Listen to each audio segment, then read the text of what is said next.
Welcome back to the Kelowna Real Estate Podcast. I'm your mortgage broker host, Taylor Atkinson. And I'm your real estate agent host, Matt Glenn. What's shaking today, Taylor? Some exciting things, man. Big First, I time. want to give a bit of a plug real quick to Spot On Mobile Detailing. I hired these two kids, like twin brothers, wicked energy, came over to the house, cleaned Emily and Maya's car. And like, if you got kids and a dog, it was unreal, man. So yeah, I wanted to give them a special thanks. They're like young kids, just hustling entrepreneurs. Yeah, you've been talking about them. I love it. Yeah. And then in addition to that, speaking about opportunities, young people, first time home buyers, CMHC, Canadian government has come out with some really awesome news, actually. So they initially came out with some of this news about 5 months ago that we spoke about. It was kind of a nothing burger because, it was basically, giving the benefit to first time home buyers that were only buying a new home. Yeah. So the two changes they've made are insured mortgages up to $1.5 million purchase price, where currently we're capped at $1 million. That's good. But the one that I think is most impactful is switching from a 25-year amortization that's insured to a 30-year amortization. And that's for first-time home buyers and then all buyers on new builds. So both of these should be implemented in December. Yeah. What do you think, Matt? What are your thoughts on that? I think it's going to help a lot of people. I think it's going to help a lot of people. I've been hearing pushback like this is a supply side measure. It's just going to put people into more debt. But I disagree with that. I think it does do that a bit, but this is going to help a lot of people get into the market, right? Like just Yeah. qualification and then being able to service this debt. Like how much is it? Like how much are we talking about extra costs here? Like extra interest in the first 5 years? I agree. So I think the 25-year AM, we'll focus on that, Yeah. the 25 to 30-year AM. That is going to be the most impactful. Again, I've heard some pushback on that as well, which I do not agree with. Basically, people just saying, well, you're tacking on X amount more interest. So we'll just break it down quick. On a 25-year amortization with $100,000 household income, that'd be a $400,000 mortgage approval. Okay. So the monthly payment on that is going to be $2,300. And the interest that you would pay over that 5-year term is $87,000. If we take that exact same mortgage amount, but we put it on a 30-year amortization, the monthly payment is $2,100. So a cost savings of $200 a month. And the interest difference, so you'll now pay $88,000 on that interest. So that's only an additional $1,450 over 5 years.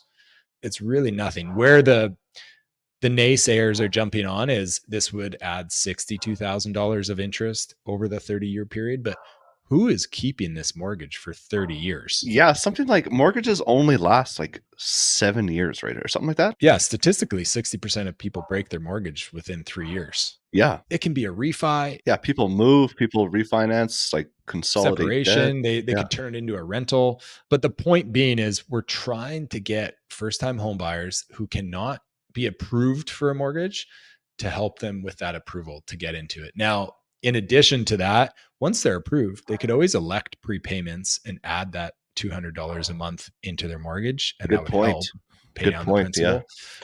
And then you're paying down the principal at the same rate, but it's optional. $200 a month is optional at the end.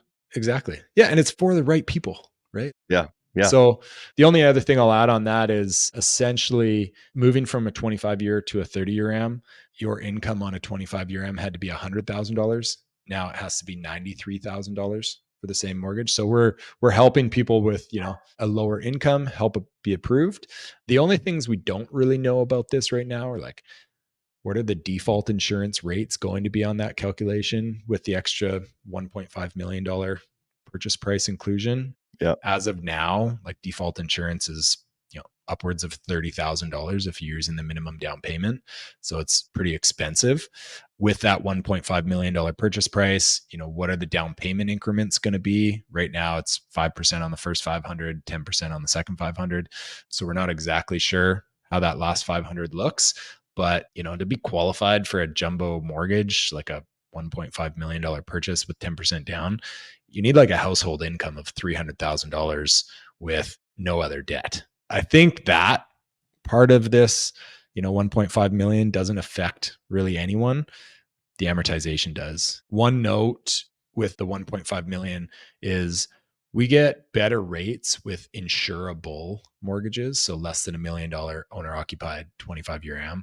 Now, this is yet to be seen, but if insurable mortgages, meaning you don't actually have to pay for the insurance, but technically you could get it if you wanted, if that goes up to 1.5 million, that's awesome for everyone.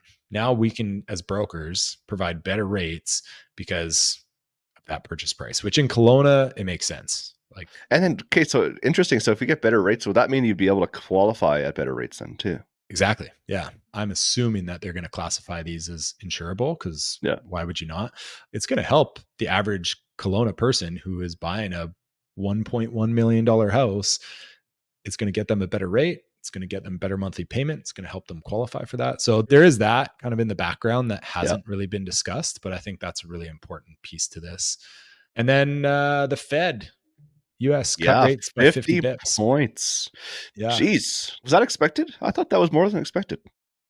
I don't think it was in the last few months. Like they've been, kind of going the other direction there, Yeah. but really good sign for us as Canadians. And then our inflation report came out at 2%, which is bang on target. And without shelter costs, it's closer to 0%. Yeah. So we can expect now for Bank of Canada to come out with some very aggressive rate cuts in the near future. Do you think in the short term, like I think the next rate announcement's like end of October, October 20th or something. In the short term, can we expect the fixed rates to come down because of the Fed? Yeah, fixed rates have still been dropping Yeah. pretty consistently. I'd say Yeah. every week, every lender kind of cuts it a little bit. They've mostly been on the 5-year insured, for those less than 20% down. And they've also now been starting to come with like the 4-year and the 3-year, which kind of indicates all these larger lenders are trying to lock people into Yeah. something over the next few years because they know that the variable rate's going to be dropping and they'll lose money on that. So we haven't seen a lot of rate cuts on the fixed for like the non-insured or rental properties, stuff like that. But I think it will be coming in the next few months for sure. Interesting. So yeah, some really good news in the market. Yeah. But the thing is, like, you got to keep in mind, though, is that when interest rates come, it's usually because the economy is not humming along. So, like, there's kind of like a double-edged sword there, right? Absolutely. Yeah. I think though, like everyone's been feeling this pain for the last year and a Yes. half, 2 years, and the economy's been quietly struggling. Especially the people like me who have been like directly affected with just high mortgage costs, right? Like Yeah. finally some relief on that. So like what a difference that would make. So yeah, I know it'll directly help a lot of people, but yeah, things are looking good for sure. All right. And then on today's show, we have Dean Desrosiers, who is a broker, owner, partner at Century 21 Assurance Realty. Shares his thoughts about the market, where we're at, some interesting take on pools, which Taylor and I dove right into. Oh, nice. Nice. Working on my pun game. Yeah. He broke down a bunch of stats for us, kind of what's been going on in the market. And yeah, he's got some wicked insight. Yeah. It was a fun episode too. Like it was a good one. Yeah. And this episode, like every episode, is sponsored by Century 21 Assurance Realty. Today we've got Dean on, which talks about assurance, but it really is the best brokerage in the Okanagan. And we're not only in the Okanagan now, we're in Kamloops, Vernon, Shuswap, Kootenays. We're everywhere. We're taking over the interior and we're here to stay. It's an awesome brokerage, great training. If you're an agent looking for a new brokerage, I would seriously consider talking to myself or Dean or Max about making the switch. Or if you're a buyer or a seller looking for an agent, Century 21 Assurance Realty has got an agent for you. There's no doubt. Yeah. Enjoy the episode. Okay. Welcome back to the show. 2-time returning guest, Dean Desrosiers. Yeah, I'm back again, eh? Yeah, it's been a long time. Thanks for coming, Dean. You guys are amazing, by the way. It's been great to see their podcast. Yeah, thanks. We get that a lot. Good for you. Mostly between Taylor and I telling us each other that we're amazing. Yeah. Well, how we like to start our show, other than telling everyone we're amazing, is what's your Friday look like in terms of productivity? What gives you energy? And yeah, what makes Dean Dean? Friday. It's interesting. I worked in Ontario for a while and I grew up in Vancouver. So, when you move to Ontario, it's a culture shock. And the more experienced, successful guys in Ontario don't work much on Fridays because they basically drive to the cottage, right? So like in Friday in Toronto in the summertime, the highway is crowded with people trying to get to cottage country, which is basically heading north mostly, right? Yeah. And the highways are crazy. So the more successful guys like the presidents, vice presidents and stuff, they're out of the office by 10 or 11 to beat the rush. So I've always felt as Friday is kind of like a flex day. So to me, Nice. I cram most of my stuff into Monday to Thursday. So yeah, Friday would be the day I don't book a lot of stuff. I leave the mornings open for maybe new development stuff, like maybe a new meeting with somebody I don't know. That way I can prepare for it. If there's a social activity, an activity for a realtor, I'll go. This Friday, I'm going to go see Ann Wolf's, open house. And then I play pickleball from 4 to 6 with some old farts. And I don't think they listen to this podcast, but if they ever did, yeah, there are a bunch of old farts that are about 10 to 12 years older than I am. So it's kind of fun to go see how they're doing. Where do you play pickleball?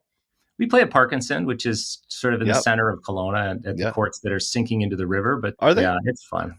Yeah, love the game. Is there indoor courts there, or are they just outdoor? Because I see them. Not yet. No, there's outdoor. Just outdoor courts. Okay. Parkinson has a gym, and most gyms you can play pickleball inside, but it's not quite the same experience as being outside.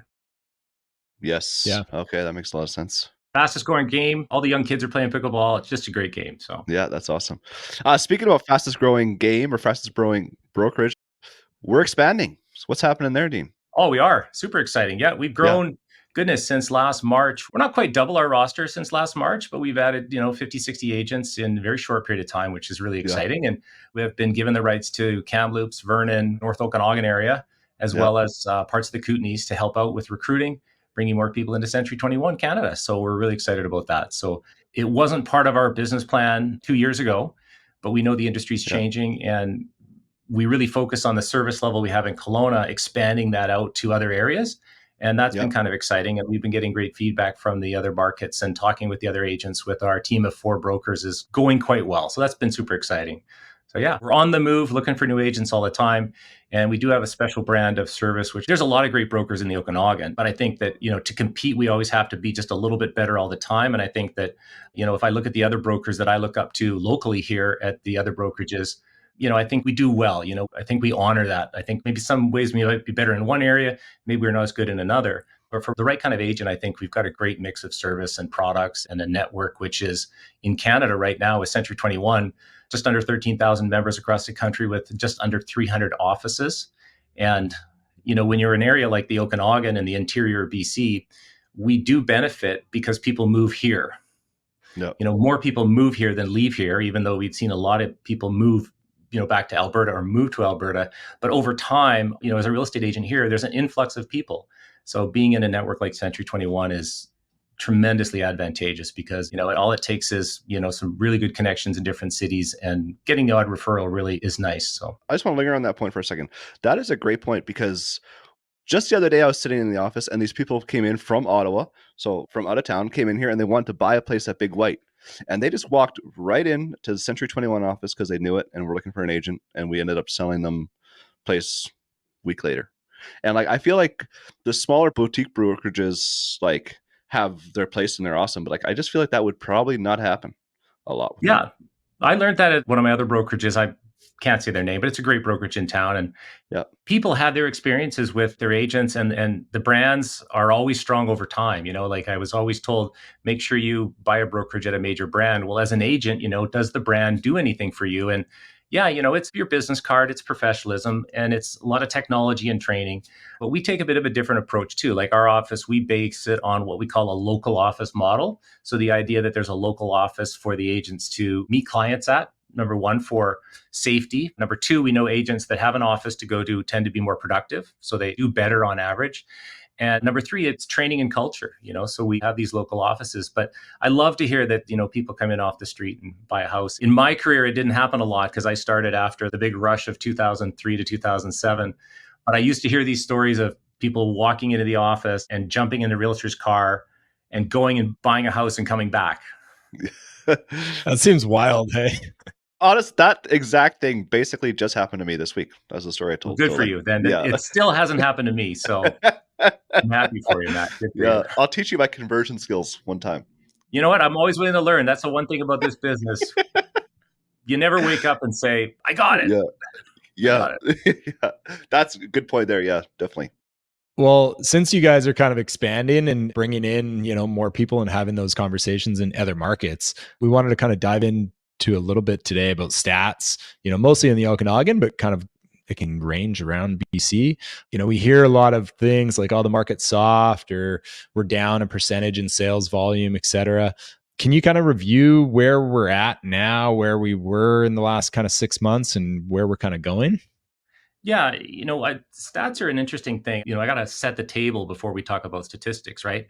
And I think one of the things that we try to do, and when we're talking with clients and consumers and teaching agents, statistics, they're the history, right? It's in the past, but there definitely are trends, right? And so we live in a really neat community because we get snow, right? There's highways and, there's patterns throughout the year. And so really, as a consumer, if you really look at what your goals are, how can you use the statistics to kind of make sense of what you might want to do? And, what happens when sales are down is generally the economic conditions are such that, people are not excited about buying a house. But I can tell you, in the last year, holy cow, like 266 people this year bought houses with pools in Kelowna. 266 families spent millions of dollars on real estate to live in the Okanagan with a pool this year. So as much as we may say, That's sales crazy. are down, when you start to look at it, that's a very large number. And our brains can't process that. That's a lot of cannonballs. It's Honestly. amazing, eh? Yeah. Yeah. And if it's the older pools, there is room in one end to dive in, right? So I look at it like, as a real estate professional, our job is to kind of help the client understand the moment that they're in. So statistics to me are, what's the N value? There's a joke amongst statisticians called N equals 1. And you'll hear somebody talk about how smart they are in their experience, and now they're a life coach and everything else. But the fact is, they don't have a lot of N value. N is the sample size. And if my N value is 1, I'm pretty sure that what I saw was amazing. Those people wanted to spend $3 million on that one house. But the reality is, as agents, we have to kind of look at these bigger samples. And yeah, there's been over 266 sales of single family homes with pools since January 1st this year in the central Okanagan. And, that's a lot bigger number than a lot of people realize, right? Like people lamenting the market. That's a lot of sales. That's an agent on each side of that. So that's 500 sales right there. I think you actually did this a couple of years ago, because Emily came back from one of your meetings and said, but do you know the value that a pool holds? Like if we're comparing single family homes, like a direct comparison, one has a pool, one doesn't, high level. I could tell you the value if you gave me more specific criteria. So for example, if there's enough of a sample size, so say if there's 100 houses that are selling that are a similar size, dimension, and age, and 50 of them have pools and 50 of them don't, well, then I can give you that difference, right? But then I would also have to look at that difference based on maybe some of the other features in the house. So, you really can't just pull it out and say, hey, that pool is worth, $80,000. I can tell you that pools with houses at certain times of the year at certain prices sell quite quickly. And for, 98, 99% of asking price, typically houses today, pools add value. In 2008, 9, 10, 11, people were filling their pools in with dirt. You couldn't give away a house with a pool. Nobody wanted the expense of a pool. And, right. Pools need new liners and they cost money and everything else. But once you hit 2 million, if you don't have a pool, you might not sell your house. Right. So it's a little bit like this, how big is the sample size? And, is it a light switch feature or not? I call a light switch feature for me is a pool, a suite, a steep driveway. And I think a pool is a light switch feature. And I think that you really can't compare the same house with a pool without, because people want a pool. They're going to sacrifice something to get the pool. But yeah, I would say pools, statistically, we could probably prove that they add anywhere from $50 to $110,000. I mean, and if you look at that, a pool probably costs $100,000 right now. So, but at the same time, some houses in some markets, if they don't have a pool, probably won't sell. Yeah. Yeah. I guess it's hard to quantify like how long it's going to sit on the market for, I guess, too. Like what's the monetary value to you as a seller to how fast you can actually sell your house? Yeah. I mean, I live in a neighborhood where I have to have a pool in my house, right? And it was funny. I fought it. My wife was like, I want a pool. I go, I don't want a pool. They're expensive and I got to clean it. And I got to hire a pool person and everything. And, halfway through the build, I said, okay, yeah, you're absolutely right. If I statistically analyze this type of house that we're building, if it doesn't have a pool, it's not the same house. So, and there are other houses, for example, where, maybe it's a single family home in a neighborhood, doesn't have family or kids or anything, and it has a pool. Maybe it's a 3-bedroom house, it's a rancher, and it's maybe for older people, but it has a pool and it's in a family neighborhood. Well, that's going to be an odd duck, right? So that's going to be a tougher house to sell with a pool, because the target market is going to be for the pool is a family, right? So yeah, it's an interesting thing having a pool, but it's a light switch feature. And I think in the Okanagan in the last 6 years, it's become almost a must have for any executive to have a house with a pool. And in fairness, the infrastructure, we've got a lot more pool service companies.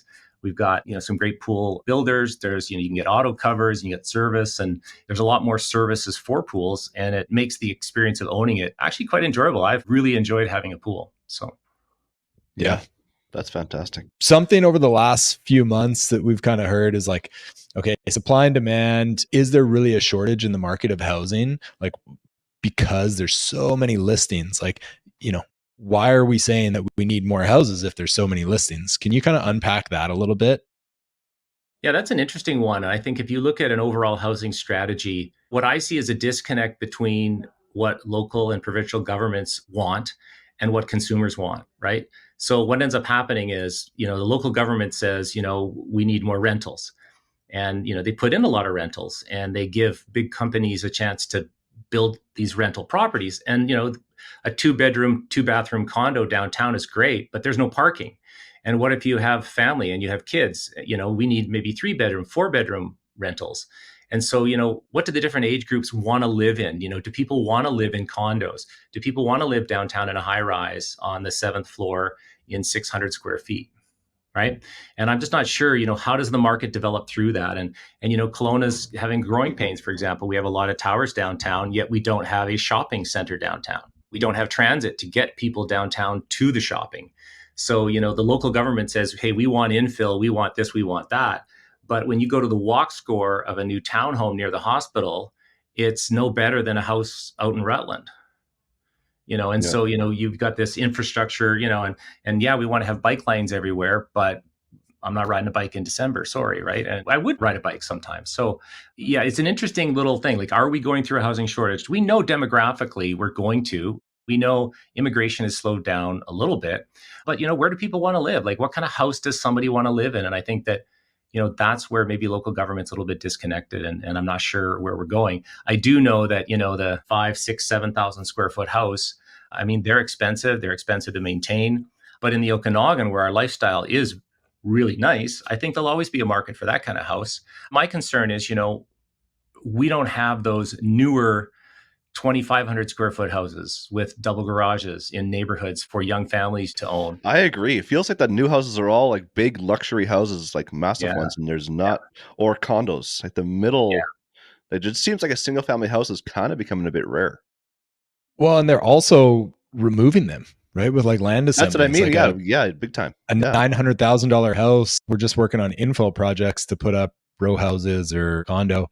A lot of those houses though are ancient though, and like need to be torn down. Yeah, for sure. Not all of them, but like there is a need in that. I mean, there is that rental base that we have to support. So then we can bring in tradespeople and professionals and then kind of build those houses. And I couldn't agree more. Like, I think we need to build affordable, smaller, more efficient houses and set expectations, that, maybe not everyone has 3-bay garage or a pool or something like that. I guess what restricts Kelowna maybe is like the land value is still so expensive. So if you're looking at buying a plot of land for $400,000, is it really worth to put a $700,000 house there? Then builders are like, well, my margin's so small. So how do we solve that? Because it doesn't seem like a lot of. We can solve that one. That's a tricky one, right? Yeah. Well, part of it is, what are your expectations when you move to a community? Like, I moved here in 2003, and I moved here because I knew that the area was underserviced demographically. Housing was less expensive. I knew that the baby boomers were coming. And, we bought our house in a nice neighborhood. It was one of the best houses I ever bought at the time, even though it was on the Glenmore Clay. But, everything is about demographics, right? And in my mind, it's demographics, and people will come and go. And, we're going to build these infill houses. We're going to have, these little higher density neighborhoods develop, and it will just sort of work itself out. And, people will decide if they want to live here or not in those conditions. I think we do run the risk of becoming a little bit like a Manhattan, where you have, only people that live here kind of wealthy, and we don't have people to sort of, work in the Starbucks kind of situation. But I'm not sure if that's the case either. I know that, the typical person that does come to the Okanagan wants to participate in activities in the Okanagan. And I think the hardest part for the city to deal with is probably in the long run, the parking. It's going to be a parking slash infrastructure crisis, because if you live downtown in a condo and you want to go for a hike in the mountains on the weekend, how do you get there without a Yeah, car? Kelowna is a car city, like It's a tough one. and You still truck need your car. city. I should say a truck city, because like there's hardly any parking anywhere you go, and it's also far away to get everywhere. Yeah. Can be But, right. Like it's still a vibrant community. The one thing that I love about being in Kelowna, like culturally, we've got a lot of diversity. The university has just been amazing. And that'll bring in different people with different, ways of wanting to live. And, community gardens are a big thing. And it's certainly a lot more fun than it ever has been. I just wish that somehow solutions were easier than they are. So they're not, though. Yeah. Yeah. We're not like giving the city of Kelowna a hard time. They're doing an amazing If job. people want to make money on real estate, Kelowna is a tough place, right? Like if somebody said to me, "Hey, I want to make money on real estate," I'd be like, "Okay, well, as in a lot of times, you look in other markets where, you can make money in real estate where costs are lower and risks are lower and things like that." I look at downtown, and you're going to ask me, what would I buy in the Okanagan in the next 12 months? And honestly, I kind of have an idea, but I'm not sure I want to take the risk. There's still no better place to live. So, people will continue to come here and they'll adapt, and yeah, it'll still be fun. There'll still be lots of people to play pickleball with once I retire. Well, in terms of kind of what's happened over the summer, we've seen a lot of like subject for sale deals kind of falling apart, that type of thing. Do you have anything like creative for agents or home sellers or buyers? Like, where are the opportunities in this kind of market where it's like a little bit stagnant? Now, I feel going into the spring of 2025, it's going to pick up pretty substantially with where kind of interest rates are headed. But yeah, I'd love to hear your kind of knowledge on, where the opportunities are right now. Every market presents an opportunity. And I think, you just have to look for the opportunity. You have to kind of be brave a little bit too, right? And I think that what happens, because, we had these low interest rates, and that expectation was that, hey, wow, this is great. I can buy this and my costs are low. And now interest rates went up, and then there's that shock and people are tied into things. But the reality is there's always a market. I know right now, most of the people that I know that are living in townhomes with kids, I would probably say to them, hey, let's build a strategy for getting you into a house right now. Right? Because we know townhomes typically do well in tougher markets, right? People do migrate to townhomes. Townhome sales, if it's priced right, are generally within 2 to 3 weeks of listing them. Houses are slower. They're 60, 90 days, right? So, but it takes bravery to do that with kids, to sell your townhome when you have kids living with you, and then maybe be homeless for a couple of months to buy another house. So people with kids are not as mobile, but I think that's a great play right now. If I had clients that had kids, were living in a smaller situation, maybe wanted a garage or bigger living, bigger yard for the kids, a move up market is good. It's a good move up market because overall, when values drop 10, 15% on everything, well, 15% on $1 million is $150,000. And Taylor, in our lifetimes, it takes a long time to pay off $150,000 in a mortgage, regardless of what interest rate you have. If you're at 5.5%, $150,000 less of a mortgage is still a good thing. I'm a big fan of move ups right now. I'm actually a big fan of somebody buying a house with a pool. You might be able to snag somebody that doesn't want their pool anymore, right? And this time of year actually is not too bad of a time of year. That people tend to sell their homes with bigger discounts in the fall when they have a pool for many different reasons. But one of them is, it's harder to assess the pool systems, right? Because once you lock your pool down, there's risk for the new year. So, somebody right now, if they have their house for sale, and there's 372 houses with pools for sale right now. Wow. And if I was looking for a house with a pool, I would go find the best one and do my best to try to secure it, because in the next couple of weeks, the pool's going to be shut down, right? That risk for the seller and the buyer is, well, you buy the pool and next year you open it up and, the motor doesn't work and the liner's broken and, there's these extra costs. So that's kind of comes to mind first. I also think people may be looking for condos. If they want to purchase a condo and live in a condo, there is more for sale. The absorption rates have been pretty good on it, but condos are good too. So what's interesting though is when you microanalyze a market, that's where you see the opportunity. So I would be sitting down with my real estate agent and I'd say, okay, here's what I'm selling. Here's what I want to buy. Here's what I'm looking for. This is the features I'm looking for, and really microanalyze it and look at what is days on market. How long does it take to sell? How much inventory is there? And what are the list to sale price ratios? Like, what is it really? And I think those are the things that agents need to sit down with their clients and talk about, because there are always opportunities. Goodness, I got a phone call from a client the other day, and I don't do a lot of sales ever anymore. And they just said, hey, what do you think of this house? And I looked at it and I went, oh, even a dumb broker like me knows it was underpriced, and it sold on the first day. And so is that a seller's market or a buyer's market? Well, for those sellers, that was a seller's market, right? Yeah. I mean, you said absorption report. I think, the three of us all know, but can you kind of communicate it to the listener who's looking to buy and what that translates? And also, where is it trending? Like, is it just cyclical through the seasons in Kelowna? Or, are we kind of at a trend where the absorption rate is now into a buyer's market, across the board, or just on high-end luxury? Yeah, I had some friends many years ago, and they moved down to the US, really smart people, and they always bought and sold in the fall. And they said, we don't like to compete with other people. So we do our real estate in the fall, where the selection's a little bit less, but then there's also less buyers. And so I remember buying and selling for them in the fall. And they were really cool to work with, because they were kind of like, well, we're going to list our house. If we don't get any offers right away, we got to drop our price because we want to get it done before it snows. So they were very realistic about the sales process, and they were very realistic about how, when they went to purchase, having their house already sold was a big deal. That was one of the seasonal trends that they knew. But when we're looking at absorption rates are very interesting, because they don't tell the whole story, but you have to really know what they are. And they're expressed generally in two different ways. In the past, we never expressed absorption rates in percentages. But in the last few years, people have been using, throwing out percentages. And so the absorption rate is basically how much of the inventory that's in place right now. Let's just say there's 400 listings on the market. In the last 30 days, how many houses have sold, and there's 400 listings on the market, and we project that 30 days forward. And so let's say there was 40 sales in the last 30 days. We would say that the absorption rate is 10%, right? So there's 400 listings on the market and then 40 sold. So that would be a 10% absorption rate. But the more accurate way to say it is, how many months of inventory are there? Because if you look at it seasonalization, for example, August might be 40 sales, but September traditionally, with that many listings, might be 50 sales, and October might be 55, and then November might be 35. So when we look at it, months of absorption, that's also considered absorption rate. And typically months of inventory is what I look at. So for example, if we go back to the pool scenario, there's 372 houses with pools for sale in September in the Okanagan. Now, we also know that by October 15th, 372 of those pools will be winterized. Well, I just said that from January till now, 266 homes sold with pools.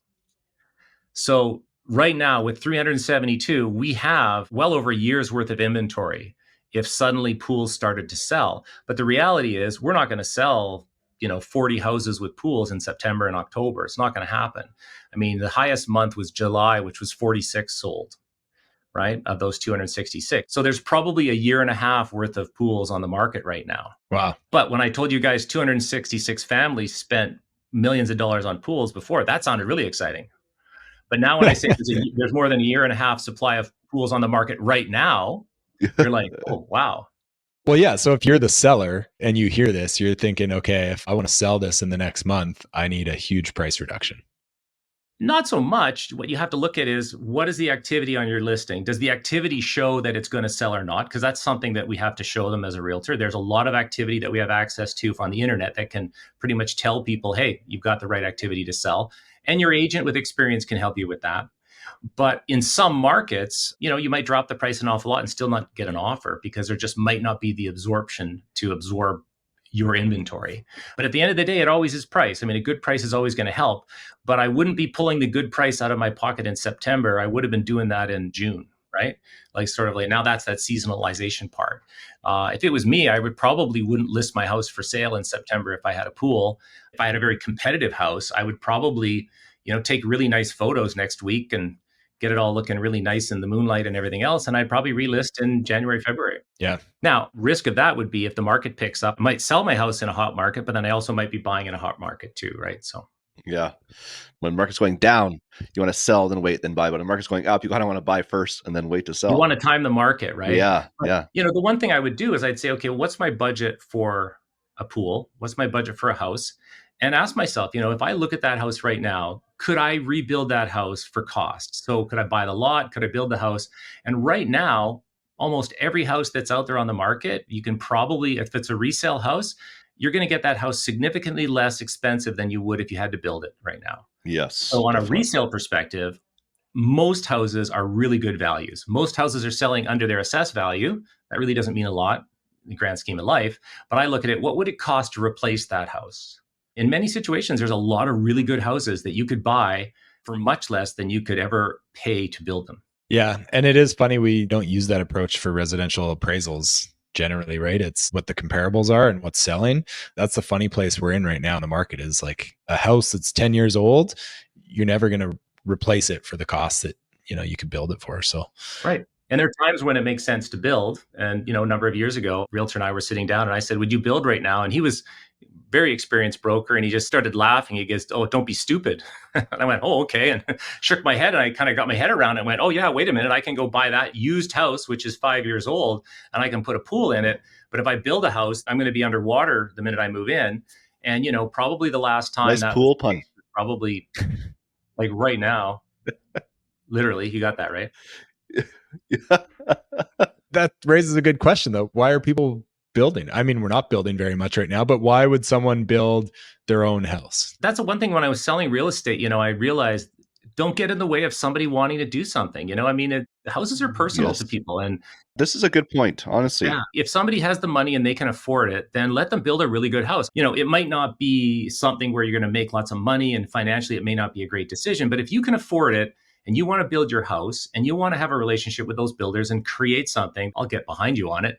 The challenge comes when you call the realtor up and you want to sell it within a year. And unfortunately, the market's not going to support that. And those are the hardest conversations. And I would say, if you look at the number of houses that are newer that are being sold right now, those are tougher conversations with sellers that realtors are having. And those are difficult conversations, but they're really important to have. So, and sometimes, telling a client and a friend or a family member or somebody you want to work with something that they don't want to hear, that's like the hardest part of a real estate agent's job. And no one takes any delight in it. But if you don't get the honest answer, it's a tough one. And sometimes we don't know. I'm the first one to say, you might not know what the exact price is, but if we've had it listed for 3 weeks and we don't have any showings and the internet activity is dead, then our price is just not doing it. Generally, it's price. Yeah. Yeah. It's funny. It's an interesting point, though, that like real estate is more than just like dollars here and there. Like these are people's lives. Like some people do time the market when they want to sell or when they buy, but like a lot of people just buy a house because they have another kid or because their parent is moving away or someone passes away or like life just keeps on going, right? So like they don't care what the market is doing. They want to buy a house because it works for them in their life right now. So it's like building a house. If you're going to live there for 5, 10, 30 years, you don't care if you overpay for that house right now, because in 30 years, you're going to look back and pat yourself on the back of how good of a deal it is now.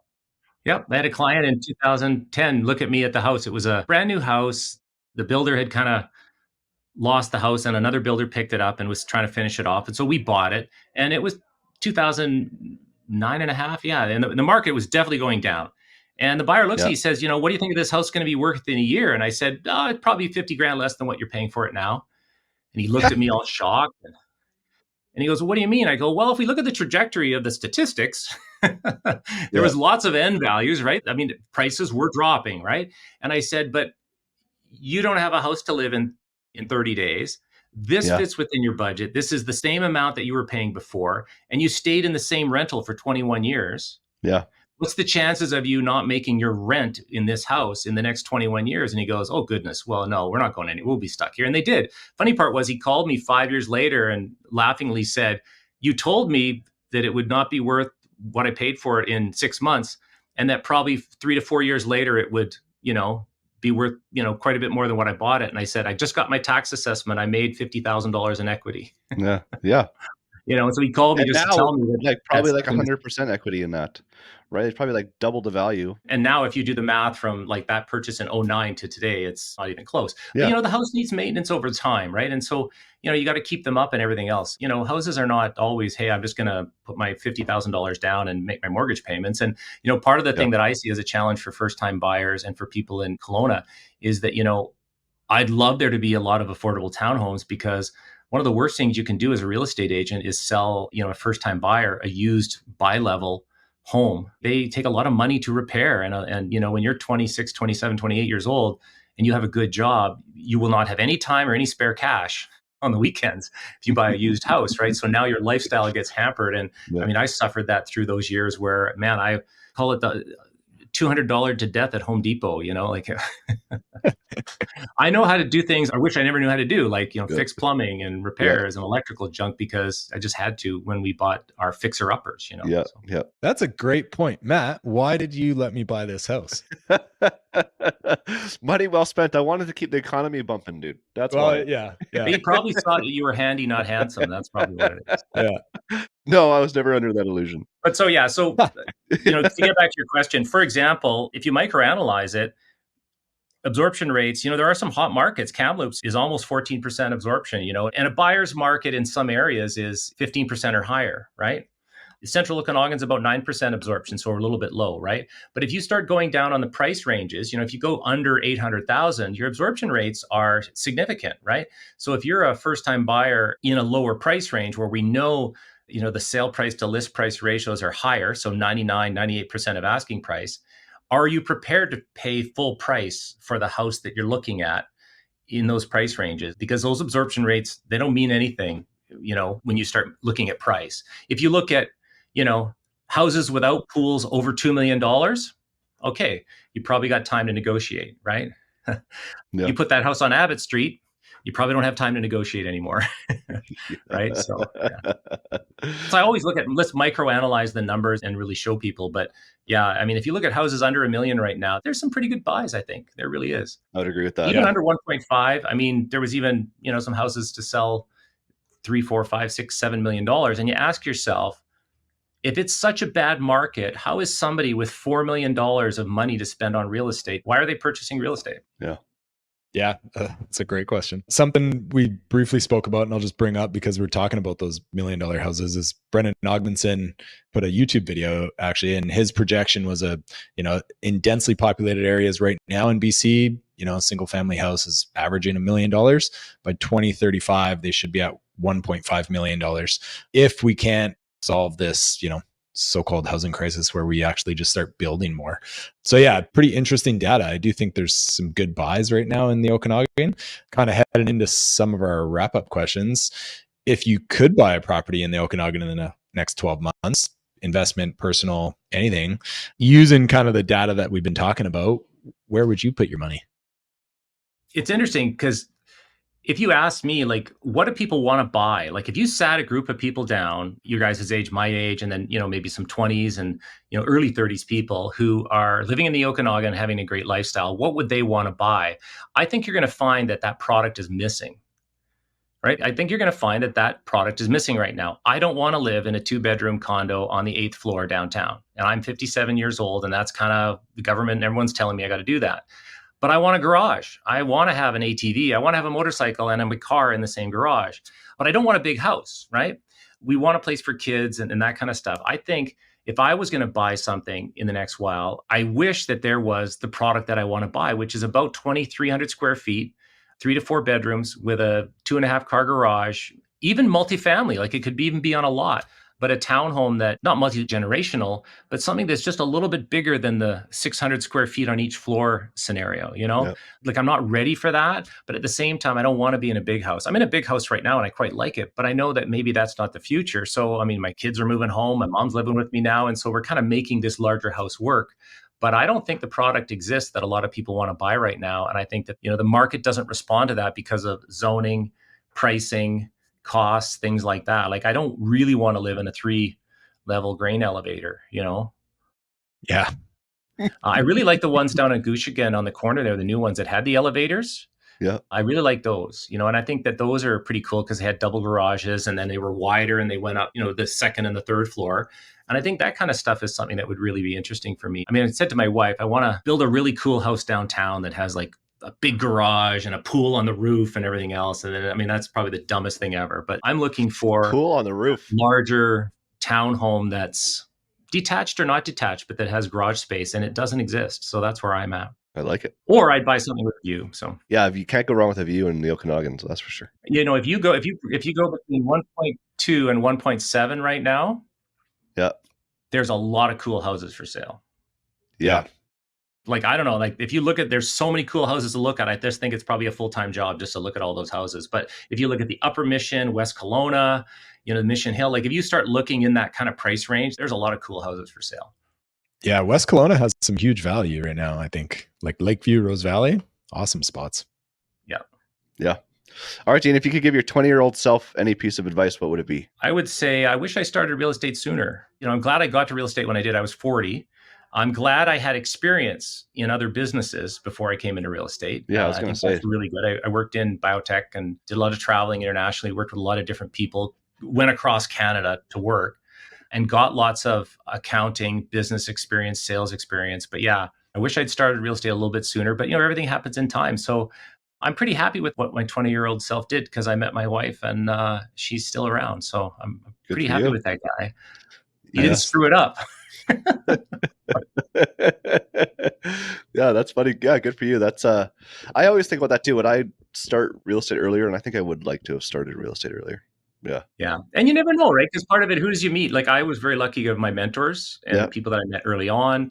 Selling my house in Ontario has had a disproportionate impact on how I see myself as a realtor because they have limited dual agency there. And I sold through a very large team and, I didn't have a good experience. And when I came to Kelowna, I was full of piss and vinegar about, how I'm going to save the world. And when I did become a realtor, a lot of those feelings as a consumer were in a lot of the things that I wanted to be as a realtor. I didn't want my clients to feel that way. And, none of us are perfect, but if you have your values in the right place, I think you do come back to where you need to be at some point. So, yeah. What's your favorite charity or how do you give back? First of all, I love Pathways. We have a Pathways gentleman that works here. Pathways is for disabled folks, and it's a society that sort of supports the families. And then they put placements, and we have a gentleman that works here. He's part of our team, and his smile on his face just makes my day. And I'm really proud that we do that. Century 21 supports Eats Your Seals. That's another, it's part of the same thought process. And I'm really supportive of that. We're one of the top companies in the entire Century 21 organization of over 600 offices. We placed 7th in North America last year for donating to Easter Seals in Kelowna. That is incredible. Yeah. And it's an organization-wide thing. And we're raising money for the Texas Hold'em tournament, which is in 3 weeks. So we'll, hit you guys up for that. But what my wife and I do, which is a lot of fun, is we support local musicians and we invite them to our house and we do house concerts. That's cool. Awesome. Our friends come and we invite like 300 people and 50 people show up and we all give the singer $20. And we've had everyone from Anna Jackson to Billy Wiseman to Nikki Martinez. And it's just local artists who are making their way with music. And it's just been a really neat thing. We do 3 or 4 of those a year throughout the year. And that's probably the thing that fills our cup the most because what is it? When you meet a musician, they're driving a $5,000 vehicle with $20,000 worth of equipment in it, and then being a musician and playing the wineries, they don't make a lot of money. It's not a great lifestyle sometimes because it's evenings and weekends. And that's something that we've been doing for quite a few years now. So that's awesome. I love that one. Yeah. All right. How can Taylor or I or our listener help you?